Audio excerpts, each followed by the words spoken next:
Hello everyone, if you're trying to play GTA 5 and you keep getting this error, corrupt game data, please reboot with error code error system file load, then you have come to the right place because in this video I'm going to show you how easy it is to fix this annoying error on GTA 5 easily.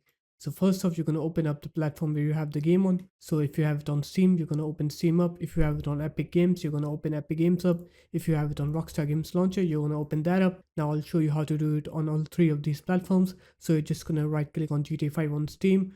I'm going to use CS as an example. You're going to go into properties, you're going to go into install files, just click verify integrity of game files. And now on Epic Games Launcher, you're going to go into these three dots right on GTA 5 and then go into manage. And then you're going to click verify here and let it verify the game's files. And now I'll show you how to do it on the Rockstar Games Launcher.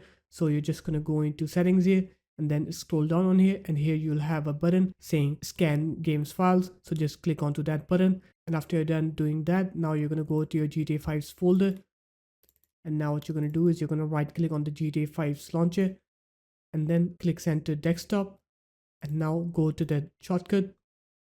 Here it is, right click on it, click properties, and now at the target you're going to put a space here and you're going to write dash verify and then click apply. Okay, now run the game from this, and once you do that, your game will be fixed. So there it is guys, that's how easy it was. If you guys found this video helpful, make sure to leave a like, comment and subscribe to the channel, and I'll see you in my next video. Peace.